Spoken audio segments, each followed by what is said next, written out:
Bonjour tout le monde. Alors, je vais présenter un petit exposé sur la supply chain 4.0, la supply chain durable. Alors, la gestion du temps. Là, on a perdu assez de temps. Je vais commencer par le commencement. Et donc la logistique, en fait, on se pose toujours la question, c'est quoi? Alors je commence par le début, c'est donc les origines militaires de logistique. Et là, vous constatez que beaucoup d'armées ont perdu la guerre, non pas par le feu des ennemis, mais par faute de pain. Et donc dans l'histoire, avant la Deuxième Guerre mondiale et après aussi, donc on a eu beaucoup de guerres. La guerre des États-Unis d'Amérique contre l'Irak, c'était une guerre logistique par excellence. Face à chaque soldat sur le front, il y avait 5 soldats qui assuraient son soutien logistique. Bon, vous avez des témoignages là, des personnalités illustres, donc très connues dans le monde de la politique et l'armée. Donc, à commencer par Eisenhower, donc, qui a mené l'attaque contre Hitler en Europe à la fin de la Deuxième Guerre mondiale, qui vous dit que la logistique influence toutes les batailles. Elle est même souvent décisive. Et puis après, c'est un témoignage qui est confirmé par le général de Gaulle, donc toujours dans la même bataille. Aujourd'hui, le NATO définit la logistique militaire comme la science de planification. Donc nous sommes déjà à l'étape de la science et de l'exécution des déplacements des forces armées et de leur maintenance. Alors cette démarche a été extrapolée, a été déplacée, a été appliquée dans le monde de l'entreprise et ça a donné beaucoup de choses pertinentes, efficaces. Alors d'abord, on commence par la définition qu'on peut donner à la logistique au niveau des entreprises. C'est un ensemble de méthodes, techniques et d'outils. Donc là, on ne parle pas de discipline, on ne parle pas de science. Tout simplement, on parle de méthodes, techniques et outils qui permettent de gérer des flux. Donc des flux, 3 types de flux, tout le monde les connaît, financier, informationnel et physique. Alors dans la simple finalité de satisfaire la demande du client. Et là, on rejoint la définition de la qualité, satisfaire les besoins du client, mais quand même, il faut respecter certaines contraintes qui, dans l'apparence, sont antinomiques. Alors, d'abord, là où la demande existe, à une dimension spatiale, au moment où la demande existe, dimension temporelle, et bien entendu, il faut faire tout cela avec la meilleure qualité possible et au moindre coût. Ça nous rappelle aussi la définition de la qualité, surtout la dimension japonaise qui vous dit satisfaire les besoins du client, mais dans des conditions économiques. Il ne s'agit pas de satisfaire les besoins du client à n'importe quel prix. Maintenant, un petit peu ce concept a évolué dans le temps. Donc j'ai commencé par 1945 parce que c'est juste après la Deuxième Guerre mondiale. On a commencé à construire une nouvelle pratique, une nouvelle dimension, une nouvelle discipline en sciences de gestion et d'ingénierie. Et donc là, c'était la période des 30 glorieuses, caractérisée par une offre limitée. C'est clair, parce que l'appareil productif mondial était orienté vers la production militaire pendant la guerre, et puis après il n'y avait que les Américains, puisque l'Europe a été totalement, le continent européen a été totalement détruit, et l'économie japonaise était donc bloquée, était terrassée. Et là, on assistait à une logistique fragmentée. Ça veut dire que dans l'entreprise, on a un principe d'optimisation locale. Chaque fonction cherche à optimiser ses coûts, à optimiser son fonctionnement, mais en prenant en considération ses propres contraintes, quitte à ce que ces contraintes se répercutent négativement sur les autres. Et en fin de compte, tout le monde est perdant, parce que lorsque vous gagnez chacun quelque part, et vous perdez par la suite, tout le monde, c'est l'entreprise qui est perdante. Cette définition cette pratique-là, ou cette façon d'exister dans l'entreprise va évoluer à partir de 1980-75 parce que l'environnement va changer et on va avoir une certaine égalité entre l'offre et la demande. On va assister à l'apparition de la notion de client roi et bien entendu de la dimension zéro dans la gestion des entreprises. D'accord ? Alors là, on va assister à une logistique beaucoup plus, je dirais, réfléchie, c'est la logistique intégrée. Là, on va commencer à prendre les contraintes des uns et des autres dans les entreprises. La fonction commerciale va prendre en considération les contraintes de planification de la production, les contraintes de la distribution, ainsi de suite. Et à partir de 1990, on est face à un concept de logistique coopérée. Et donc là, on passe à un niveau beaucoup plus élevé, beaucoup plus avancé, puisque la mondialisation est arrivée et la concurrence est très très très dure et difficile de trouver des clients et surtout de les garder. Alors, à partir de ce moment-là, on a commencé à parler un petit peu plus tôt, mais le concept va évoluer, va se développer pour donner lieu à ce qu'on appelle aujourd'hui la supply chain. Bon, maintenant, la supply chain, les gens se posent la question, est-ce que ça existe vraiment? Est-ce que c'est juste? Il y a déjà un livre qui s'appelle « Est-ce que la supply chain existe vraiment, réellement ?» Puisqu'on ne voit pas concrètement comment ça marche. Alors, la supply chain, c'est en fait une chaîne logistique. C'est une chaîne logistique. Mais il faut la catégoriser, il a des caractéristiques. La caractériser, voilà. Alors, d'abord, la première chose, c'est en matière de traduction, en passant de l'anglais au français. Alors, lorsque supply chain, c'est chaîne d'approvisionnement. D'accord? Si on utilise le terme chaîne d'approvisionnement, ce n'est pas vraiment très fiable. Parce que ce n'est pas seulement l'approvisionnement, c'est un ensemble d'opérations, de planification, d'entreposage. Et là, on passe à chaîne logistique. Si on dit chaîne logistique, on est face à une sommation des activités logistiques, mais qui ne sont pas forcément coordonnées. Et c'est là où il y a un terme qui va éventuellement résoudre le problème, c'est global, chaîne logistique globale. D'accord? Alors, cette supply chain est caractérisée par rapport à une chaîne logistique, d'abord par l'existence d'un réseau. Et donc, nous sommes loin d'une relation linéaire, dans une réseau avec plusieurs couches. Et puis après, elle est dotée d'un leader. Donc, on n'est plus dans une dimension où les entreprises sont concurrentes les unes avec les autres, mais la concurrence se passe entre des chaînes logistiques. Donc, j'ai une chaîne logistique de Boeing contre la chaîne logistique de Airbus, par exemple. Et puis après, elle est dotée d'un objectif commun. Voilà les trois éléments qui font la différence entre une chaîne logistique et une supply chain. Voilà, alors cette supply chain, bien entendu, doit être gérée. Et on parle de supply chain management. Et cette supply chain management, c'est l'ensemble des techniques, des outils qui vont permettre de gérer tout cela et de l'optimiser. Là, vous avez dans l'illustration, donc l'ensemble des activités, depuis le fournisseur du fournisseur jusqu'au client du client, avec une coordination qui s'appuie sur un système d'information pour pouvoir prendre les décisions les plus pertinentes. Alors, les symptômes de problème de supply chain, c'est quoi? C'est tout simplement lorsque tout le monde en parle, tout le monde en souffre, mais personne ne prend de décision, personne ne réagit. Alors, d'abord, vous avez des gens de l'approvisionnement qui ne sont pas informés des modifications de délai, et donc c'est clair qu'ils vont avoir des problèmes en termes de ce qu'ils vont acheter ou ce qu'ils vont approvisionner. Face à ça, vous avez les usines qui, lui, il ne reçoit pas des prévisions, ou bien il reçoit des prévisions de fausses prévisions. Face à ça, vous avez de l'autre côté l'entrepôt qui, lui, travaille souvent dans l'urgence, parce que ça, chaque fois, il y a des expéditions exceptionnelles, il ne peut pas planifier. En plus, vous avez le commercial qui, lui, n'a pas de remontée d'informations depuis la production, et donc il ne sait pas sur quoi il va s'engager. Et en fin de compte, vous avez un client qui n'est pas satisfait. Et donc là, c'est un petit peu ce qu'on peut appeler donc la black chain. On va voir ça par la suite. Alors, donc c'était juste un petit rappel. On va passer à la supply chain, la green supply chain, puisque c'est un concept qui s'impose. Il s'impose pourquoi? Parce qu'en fait, nous sommes face à cette situation-là. Nous sommes face à cette situation de réchauffement climatique. Donc tout le monde en souffre.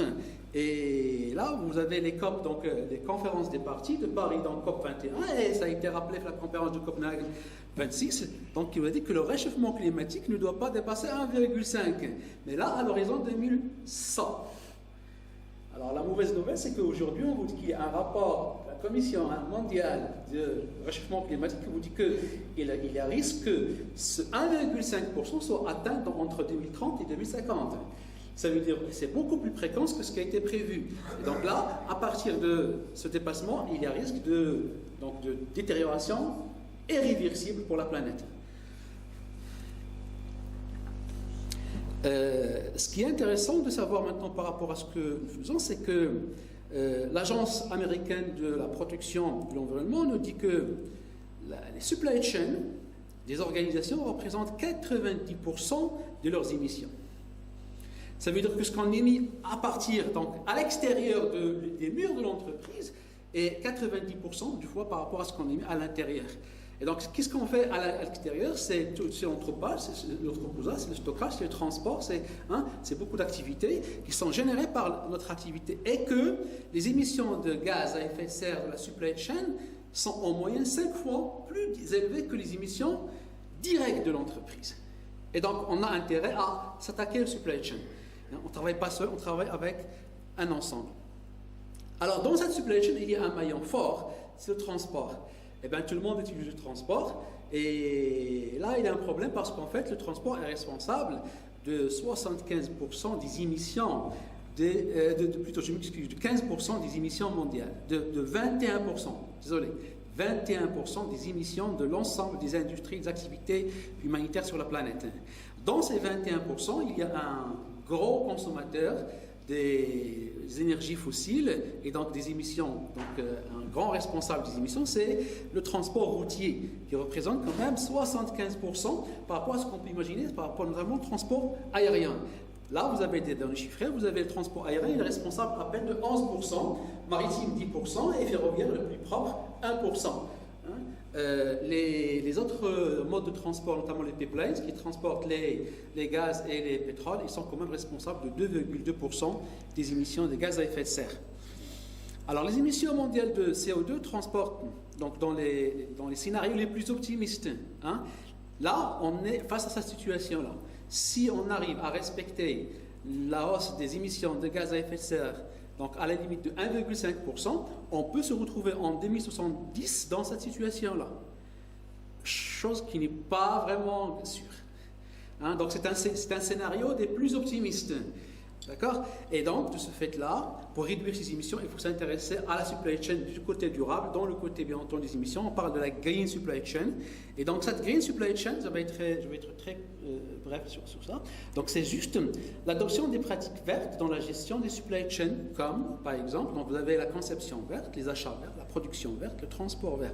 Et par rapport à cette notion de supply chain, de green supply chain, on a une autre dimension, la sustainable, donc, supply chain. Et donc, là, on est face à la Sustainable Green Supply Chain. Et donc la Sustainable Green Supply Chain, c'est le fait de prendre en considération et les contraintes d'aspect économique, mais aussi les contraintes écologiques avec les aspects sociaux. On va voir un petit peu les pratiques de la Green Supply Chain. Donc d'abord au niveau de la conception du produit, il faut respecter au niveau de l'utilisation des matériaux. Lorsque vous commencez à concevoir un produit, il faut que les matériaux utilisés soient non toxiques, recyclés, à faible impact environnemental, avec des sources renouvelables, moins de matériaux facilement, donc que je peux éventuellement identifier dans le produit fini, donc je peux éventuellement utiliser par la suite, au biodégradable. Aussi, la conception du produit doit respecter les mêmes contraintes. Donc, vous avez des produits qui doivent être remplaçables moins fréquemment. Pourquoi? Parce que lorsque vous avez un produit qui est remplaçable, ça veut dire que chaque fois, vous relancez l'appareil de production. Et vous relancez l'appareil de production, et vous relancez le système, donc le cycle des émissions des gaz à effet de serre. Donc, il faut que le produit puisse être utilisé le plus longtemps possible dans sa forme initiale.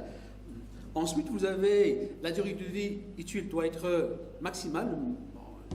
Il doit être aussi polyvalent, il doit consommer peu d'énergie et peu de carburant pour le transport, puisqu'on a dit que le transport était responsable de beaucoup d'émissions.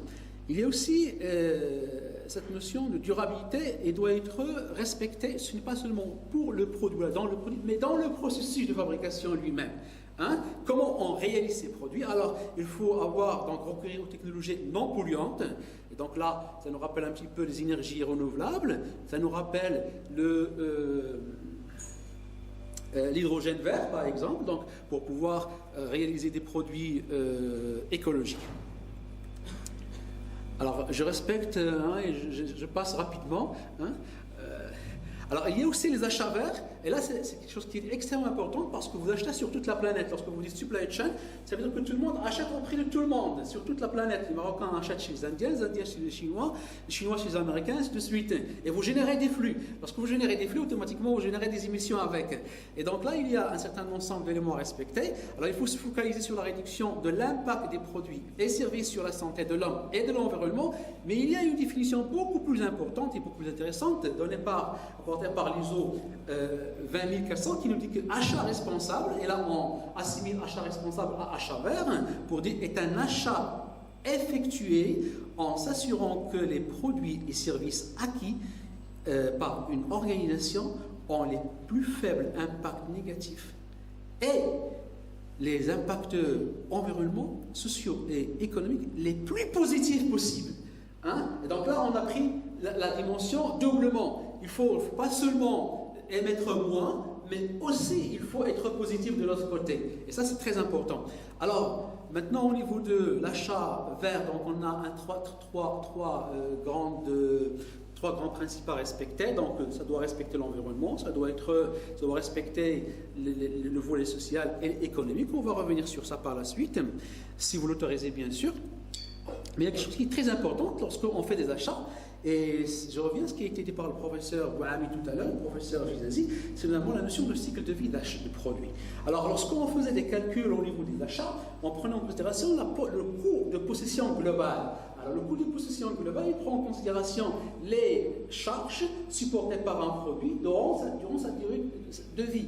Donc là, si vous parlez par exemple, vous comparez deux véhicules, vous dites un véhicule a un prix par rapport à un autre a un prix, mais il faut prendre en considération la consommation du carburant, le type du carburant, le type d'utilisation, et peut-être vous pouvez avoir un produit qui est un prix au départ plus élevé, et se trouve avec un coût de possession global plus faible par la suite, donc sur une période de 5 ans, 10 ans.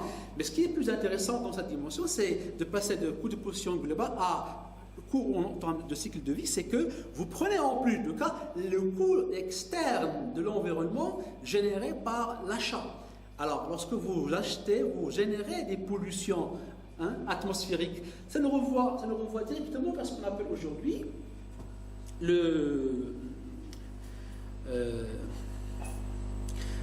la neutralité carbone. Lorsque vous générez des émissions de gaz à effet de serre, alors il faut compenser par une activité amiable de l'environnement. Alors, il y a aussi la relation avec les fournisseurs, la relation avec les fournisseurs. La même idée peut être élargie à la relation avec les clients. Donc, parce qu'en fait, on travaille, puisqu'on parle dans une supply chain et dans un réseau, on est en même temps client et on est en même temps fournisseurs les uns des autres. Alors, de ce fait-là, on va sélectionner les fournisseurs en s'appuyant sur les critères classiques que tout le monde connaît, à savoir coût, qualité, délai, mais pas seulement. On doit passer à des critères, par exemple, d'ordre de l'environnement humain, donc achat vert, innovation verte. Ça veut dire que j'exige auprès de nos fournisseurs de respecter ces principes. Il faut donner une image verte. Il faut contribuer à la communication pour une image verte. Ce n'est pas seulement une image verte de l'entreprise, mais c'est une image verte de toute la chaîne. Parce qu'en fait, on est solidaire dans une supply chain. S'il y a un problème, tout le monde va assumer les conséquences.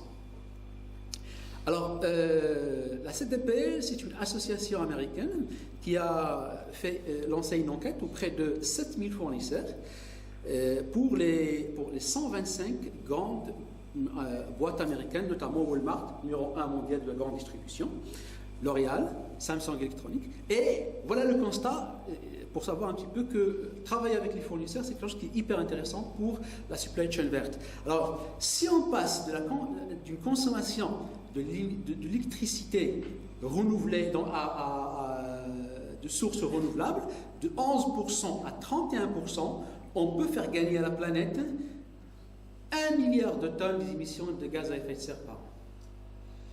Donc vous changez un petit peu les sources d'énergie que vous utilisez, à la limite de 20%, et vous pouvez gagner. Donc si on travaille avec les fournisseurs dans ce sens, on peut éventuellement améliorer les performances écologiques de la supply chain. Il y a aussi le transport et la logistique écologique.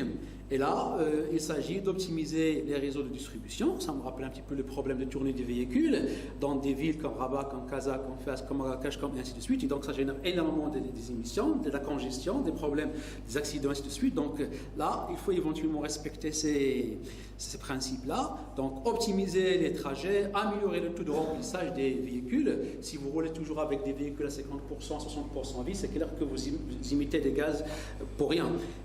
Mettre en place des stratégies de cross-docking, notamment la stratégie des plateformes, de la logistique, donc la stratégie logistique au Maroc. Donc parmi les points forts, c'est la mise en place et le développement des plateformes. Et donc là, vous développez une logistique pour le dernier kilomètre qui vous permet d'éviter toutes les nuisances, notamment les nuisances en termes de sang, mais aussi d'accidentalité, mais aussi de coûts sociaux du transport en ville. Il faut aussi essayer de respecter des emballages verts. Mais l'emballage, on a tendance à le sous-estimer. Hein. L'emballage, ça ne fait pas grand-chose, mais attention, l'emballage, en 2017, elle a atteint donc un chiffre d'affaires de 851 milliards de dollars. C'est en 2023, aujourd'hui, il aurait atteint 1000 milliards de dollars si le chiffre d'affaires d'un pays comme l'Espagne. Et donc, c'est le PIB plutôt, j'ai mis d'un pays comme l'Espagne. Et donc, ce n'est pas rien. Il faut vraiment travailler sur cet aspect pour pouvoir. Sur ces 1000 milliards, les emballages verts ne représentent que 207. Donc, il y a beaucoup de travail à faire sur cet aspect-là. Enfin, c'est pas enfin parce qu'il y a beaucoup d'autres aspects à prendre en considération dans une gain supply chain. Il y a la reverse logistique, ce qu'on appelle la logistique de retour. Et ce qui est intéressant dans cette logistique de retour, c'est qu'elle a explosé, notamment avec l'arrivée du commerce électronique. Alors, on vous dit que, par exemple, là, je vous donne un chiffre, selon la Fédération nationale des commerces aux États-Unis d'Amérique, on vous dit que le retour au détail ont atteint 761 milliards de dollars en 2021. Alors, lorsque vous avez du commerce électronique, tout le monde commande. Hein? Et puis après, tout le monde va changer, va retourner. Donc, on va retourner 80% de ce qu'on a commandé. Et donc, explosion des... Mais aussi, ce n'est pas seulement au niveau de B2C, mais aussi de B2B. Il y a un travail à faire au niveau de l'installation des démarches, des processus de ramassage, de triage, tout ça, à respecter. Voilà un petit peu. Ensuite, il y a la labellisation, la certification qu'il faut prendre en considération dans les pratiques vertes. Et là, il y a un certain ensemble de normes à respecter, à commencer par la norme ISO 14001, avec ses variantes, qui donc s'appuie sur la minimisation des impacts de l'environnement négatif, réduire l'utilisation des ressources des déchets, améliorer la qualité. La norme 26000, c'est une ligne directrice responsable de la responsabilité sociale des entreprises. Et donc là, si on a par exemple un fournisseur, on peut lui imposer le respect de cette ligne directrice, parce qu'en fait, ce n'est pas obligatoire. Au niveau de la santé et de la sécurité, les pratiques du Green Supply Chain, donc là, toujours au niveau de la certification, il y a la norme ISO 45100, système de management de la santé et de la sécurité au travail. Dernier point sur ce plan-là de Green Supply Chain, c'est le respect des droits de l'homme, la philanthropie et les conditions de travail. Alors les droits de l'homme, bien entendu, c'est la possibilité de développer des carrières pour les employés. Hein. Si on a des entreprises qui ne respectent pas le développement professionnel de leurs employés, c'est un problème. Ensuite, les conditions de travail flexibles, la discrimination sexuelle. Hein. Il y a beaucoup de pays, dans beaucoup de supply chain, les femmes sont moins payées que les hommes pour les mêmes tâches. Et là, c'est un problème aussi à prendre en considération. Et puis après, l'éducation et la compétence. Les activités philanthropiques sont des activités qu'il faut développer dans le supply chain, notamment les activités de l'offre, de dons, de bienfaisance, notamment lorsqu'on voit quelle est la quantité de marchandises jetées par la grande distribution, par exemple. Et là, il faut développer ces activités. En fin de compte, les conditions de travail, il faut respecter les heures de travail, les heures de repos, les congés, ainsi de suite. Alors on va passer rapidement à l'industrie 4.0. Donc lorsque le professeur Ami m'a dit 4.0, j'ai dit bon, j'ai un problème parce que sur le plan de l'application, ce n'est pas encore très développé à l'échelle mondiale, mais aussi au Maroc. Et donc j'ai essayé d'imaginer quelque chose. D'accord, j'espère que ça va vous plaire. Donc, alors d'abord on commence par l'évolution des révolutions industrielles. Donc en 1784, donc le XVIIIe siècle, on avait l'invention de la machine à vapeur. Puis après, Ford a développé donc le travail à la chaîne. Henry Ford il disait tout le monde peut avoir une voiture Ford. De la couleur qu'il souhaite à condition qu'il soit noir. Donc là, le développement travail à la chaîne. Et puis après, vous avez la robotisation et en fin de compte, l'industrie 4.0. En fait, on assimile toujours l'industrie 4.0 à la digitalisation. En fait, ce n'est pas seulement ça, c'est en fait la combinaison de ce qui est digital avec l'automatisation et la robotisation pour pouvoir en fin de compte parler de l'industrie 4.0. Alors, cette industrie 4.0 a un seul objectif, c'est la satisfaction des besoins du client. Sauf qu'il y a quelque chose qui est fondamental à prendre en considération ici, c'est la personnalisation. Les clients sont devenus de plus en plus exigeants, l'offre est devenue très variée, et donc le client est devenu aussi exigeant. Donc, nous sommes là au-delà de la dimension client-roi, et le client demande des produits sur mesure à tous les niveaux. Et donc là, ça va être vraiment difficile de satisfaire cette demande. Alors, les 4 piliers pour faire ça, pour assurer ça, d'abord c'est adaptation à la demande en temps réel. Et là, il n'y a plus de délai. Ce n'est plus autorisé. Et ça pèse avec une grande pression sur les chaînes de production, la planification, à tous les niveaux. Ensuite, l'utilisation des capteurs pour l'échange des informations. Bien entendu en temps réel. Et à tout moment. En temps réel et à tout moment. Ce n'est pas la même chose. 24 heures sur 24. Ensuite, la connexion des usines et des machines. Tout le monde est connecté dans une supply chain et communication continue et instantanée. Bien sûr, ça fait appel à beaucoup de technologies. Le professeur Ami les a présentées tout à l'heure. Là, je vais présenter juste une petite définition donnée par le cabinet McKinsey. Donc, tout le monde connaît le cabinet McKinsey de la supply chain 4.0. Il correspond à l'application de l'analyse avancée et des big data dans la supply chain, tout simplement, tout court. Et bien entendu, on peut ajouter d'autres explications, mais ce qu'on doit retenir ici, c'est travailler en flux tendu, temps réel. Bien entendu, les technologies, ça a été déjà présenté, il y a beaucoup de technologies, ça ne s'arrête jamais. Donc chaque fois, on ajoute des choses, des applications différentes. Alors je commence par les applications de la réalité augmentée, la réalité virtuelle dans la supply chain. Ce qui m'intéresse en tant que supply chain manager, c'est comment cette industrie 4.0 peut aider un petit peu. Alors au niveau de la réalité augmentée ou de la réalité virtuelle, donc je commence d'abord par une petite définition. La réalité virtuelle, c'est quoi? C'est un dispositif qui permet de simuler numériquement un environnement par la machine. Ensuite, ressentir et interagir avec un univers virtuel par le biais des différents sens humains, et puis après proposer des explications sous forme textuelle, ou bien de son, ou bien d'assistant virtuel. Alors, à quoi ça sert en fait dans l'industrie? Ça sert à des éléments comme celle-là. Bon, par exemple, conception des produits et des machines. Donc, je peux concevoir des produits, des machines, des produits, avant de passer, donc ça a été déjà dit tout à l'heure, ce matin-là, avant de passer à l'étape de la réalisation. La formation des opérateurs. Donc, si je peux reproduire des machines, je peux reproduire des processus et former des opérateurs, c'est beaucoup plus rapide, c'est moins coûteux et c'est beaucoup plus efficace. Et guidage des opérateurs, des opérations de maintenance. On va voir tout simplement, tout rapidement, un exemple. Donc là, vous avez par exemple les lunettes de Microsoft. Donc chaque groupe a, donc il y a des lunettes de Microsoft, des lunettes de Google, ainsi de suite. Donc, qui va vous permettre à un technicien ou à un opérateur d'entrepôt d'avoir directement sur son champ visuel, en temps réel, des alertes ou des statistiques de fonctionnement, et donc il peut automatiquement agir rapidement devant le produit, devant le rayon s'il veut. La réalité augmentée, elle, c'est un petit peu l'inverse. C'est la réalité, mais qui a été augmentée grâce à l'utilisation des tablettes, des lunettes ou bien des smartphones pour assister l'utilisateur.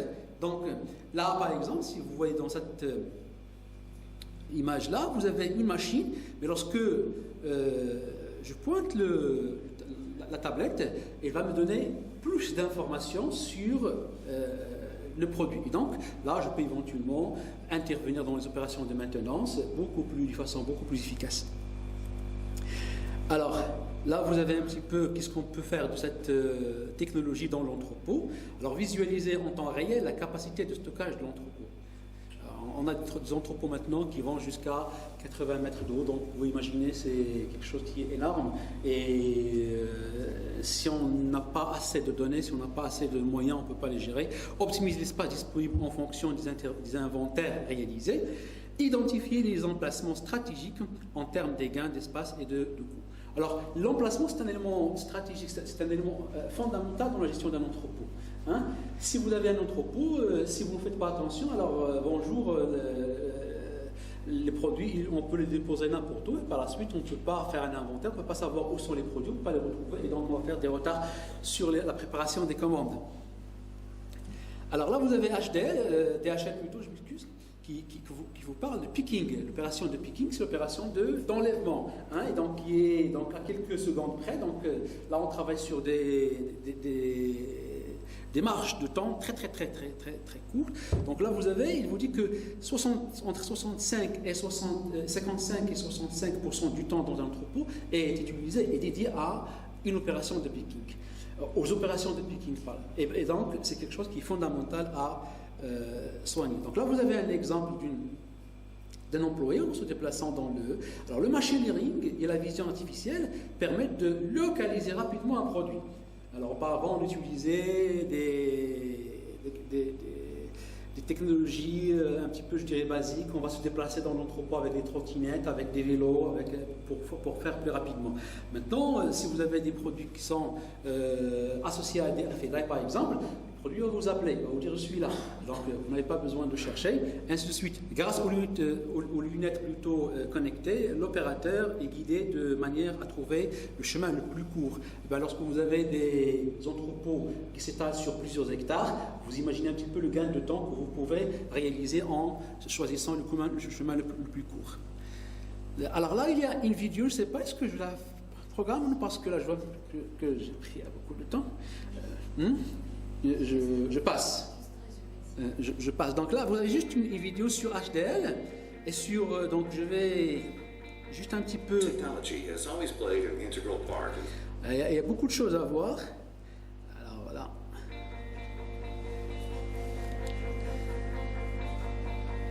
Technology has always played an integral part in further improving warehouse operations. With the rise of augmented reality, we're about to take a leap ahead. DHL and Ricoh have piloted vision picking to drive the next wave of supply chain innovation that simplifies operations. Vision picking is essentially equipping pickers with smart glasses that enable complete hands-free order picking. Today, we're using Ça, c'est un petit peu la méthode classique. and a paper pick list, but we think we can make this process leaner and also more user-friendly by taking a paper and hands-free approach. Vision picking can greatly increase productivity, reduce errors, and support our employees in their daily work. To find the best solution, we teamed up with Ubimax, the leading experts on wearable computing. Their vision picking solution is the most mature and flexible on the market, and we're easily able to tailor this to our environment and deploy it on the Vuzix and Google glasses. Voilà un petit peu ce que l'UX va apporter. And begin picking by scanning the next available trolley. Using Ubimax's innovative Voilà, user je vous donne toutes les interface, informations task nécessaires information pour, is displayed clearly Voilà, in je the passe rapidement. Voilà, la vidéo est disponible, donc je peux laisser donc la présentation. Alors, optimisation des transports aussi, on peut l'utiliser. Alors, quels sont les usages de la réalité augmentée? Alors, pour réduire le temps d'identification des colis. Alors, on passe beaucoup de temps à identifier quel colis pour quelle destination, sur quel trajet, ainsi de suite. Trouver les meilleurs itinéraires, déterminer immédiatement leur destination. Alors, le transporteur peut aussi recevoir toutes les informations nécessaires à l'acheminement des colis, en termes de type de marchandises, de conditions de transport, et ainsi de suite. Le chargement de fret, Alors, il y a des logiciels de chargement de fret, mais avec la réalité augmentée, c'est beaucoup plus facile. Et donc, vous pouvez calculer rapidement et efficacement l'espace requis pour un colis. Suggérer le meilleur emplacement en fonction de l'itinéraire, parce que vous avez un itinéraire, vous avez une journée de livraison dans une ville ou dans une région. Il faut bien entendu programmer la disposition des colis en fonction de leur dimension, en fonction de la nature du produit, mais aussi en fonction de point de passage. Et donc là, il vous donne un optimum éventuellement pour pouvoir... Il y a aussi, alors, le dernier kilomètre, tout le monde connaît donc le problème du dernier kilomètre, c'est qu'il coûte pratiquement 6% du chiffre d'affaires dans les cas ordinaires, mais il peut aller jusqu'à 20%, donc je m'excuse, jusqu'à 50% pour les supply chain les moins performantes. Donc ça coûte vraiment énormément d'argent, mais aussi il est à l'origine de beaucoup d'émissions. Alors là, il y a des applications qui sont énormément importantes. D'abord, faciliter l'identification de l'entrée de certains bâtiments grâce à Google Street View. Alors, Google Maps, il peut vous acheminer jusqu'au point de Méditerranée, mais pour entrer dans des bâtiments, dans des quartiers difficiles d'accès, alors Google View Street, il va vous diriger pas à pas. Par la suite, vous pouvez éventuellement utiliser la reconnaissance faciale pour la livraison. Lorsque vous avez livré des colis, alors il faut reconnaître le client, quel est le client qui va recevoir, donc c'est terminé, la signature, là, la reconnaissance faciale, il suffit de mettre le téléphone devant le visage du client et vous avez la réponse. Alors toujours HDL, en 2016, il vous dit qu'il est associé, donc c'est associé avec Visius, Google et Ubimax, pour tester des solutions de la réalité augmentée pour les activités logistiques. Alors ça me permet de dire que, pour revenir à une question qui a été soulevée tout à l'heure au niveau de la salle, c'est le travail entre les partenaires ou entre les concurrents. Alors il y a aujourd'hui quelque chose qui s'appelle la compétition. Parce que le terme de compétition, c'est ce qu'on appelle la compétition. Alors la compétition, c'est le fait, en fait, de travailler entre concurrents. Parce que pour maîtriser ces technologies, soit au niveau savoir-faire, soit au niveau des coûts, les entreprises ne sont pas capables de le faire à elles seules. Ils ont besoin du travail à travailler avec les autres. Maintenant, lorsqu'on travaille et on arrive à réaliser des produits en termes de technologie avancée, maintenant chacun pour soi. D'accord? Donc là, alors, il a testé sur le territoire américain et européen une amélioration moyenne de 15% grâce aux gains suivants: gain d'efficacité, réduction des coûts, amélioration de la sécurité et diminution des erreurs. Machine learning et les tournées de livraison. Alors, machine learning, c'est l'apprentissage automatique grâce aux algorithmes. Alors, moi, je ne suis pas informaticien. Je suis un utilisateur de la technologie, mais pas un créateur de la technologie, mais du côté de la logistique. Alors, les machine learning permettent de prévenir les contraintes logistiques. Alors, il vous donne des informations sur les routes fermées, sur les congestions, les points de congestion, les modes de transport inaccessibles, et ainsi de suite. Il va combiner ça pour optimiser les tournées. Donc, l'algorithme, il va calculer les meilleurs itinéraires, l'affectation, donc la combinaison chauffeur, véhicule, trajet, marchandises, et ainsi de suite. Et il va vous donner des résultats. Alors, il y a une autre vidéo. Bon, là, c'est juste, je vais passer rapidement. Donc là, matière de transport, vous avez des ports maintenant totalement automatisés. Alors là, c'est un port chinois. Et le port de Rotterdam, totalement automatisé à 100%,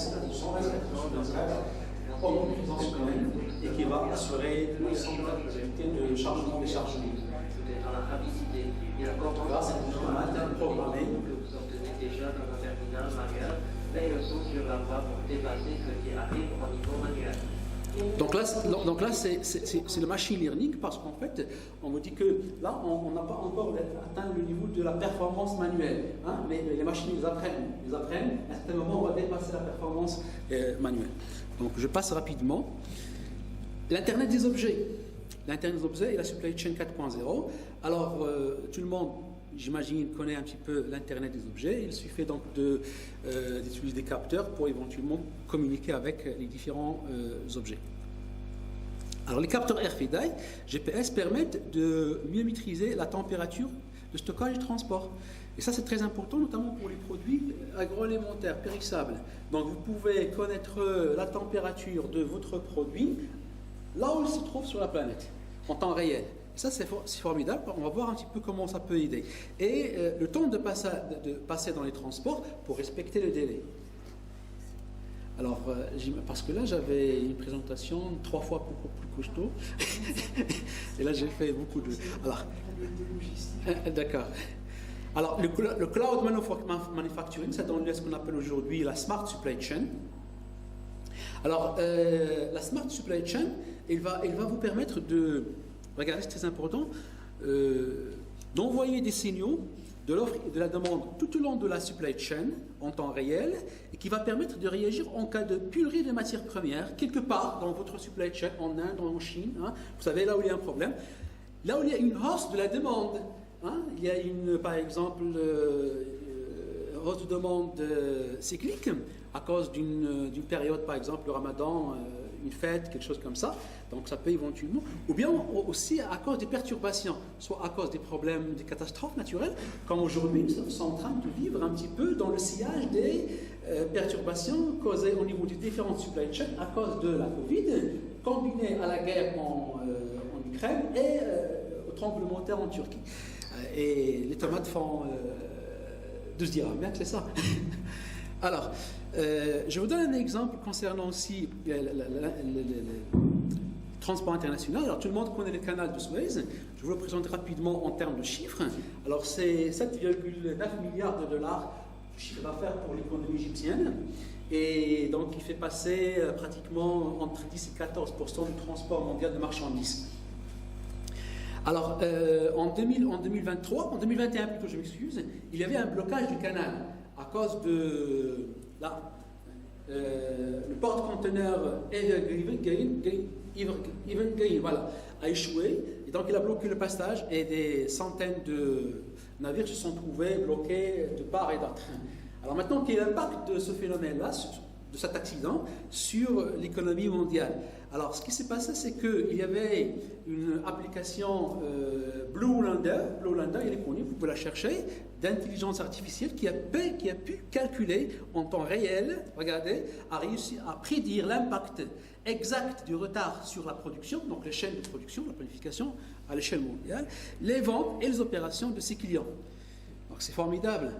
Et c'est pourquoi Panasonic l'a acheté en 2021 pour la petite somme de 8,5 milliards de dollars. C'est pratiquement 80% des revenus marocains de phosphate chaque année pour une application. Alors, il y a la blockchain, tout le monde connaît la blockchain, donc c'est une application donc, pour pouvoir sécuriser l'échange des informations. Alors, face à la blockchain, on a constaté un phénomène qu'on appelle aujourd'hui la blockchain. Alors, la blockchain, c'est le fait de casser la blockchain, en fait. Et la blockchain, voilà, donc, c'est en fait lorsque vous avez un manque de visibilité sur ce qui se passe dans votre supply chain. Lorsque vous envoyez vos marchandises, ils ne sont pas accompagnés, vous ne savez pas qu'est-ce qui leur arrive. Au niveau de l'expédition, de réception, au niveau de stockage, au niveau des passages portiers, au niveau de transportement, vous n'avez pas. Et donc ça vous coûte quand même, ça va coûter à l'économie mondiale 55 milliards de dollars de pertes. Donc là, pour contrebalancer ça, on peut coupler l'intelligence artificielle, l'Internet des objets à la blockchain. Alors le rôle de l'Internet des objets, c'est que les capteurs reçoivent et transmettent en temps réel 2 types de données. 1, ils vont localiser les conteneurs sur la planète, et 2, ils vont vous donner une information sur la qualité de contenu. Hein. Comme ça, vous pouvez réagir. Et puis après, la blockchain, il va fiabiliser cette information, il ne peut pas être falsifié. Alors, que se passe-t-il en cas de défaut de qualité? Si vous avez cette information, que vous pouvez faire? Alors, on peut lancer des alertes.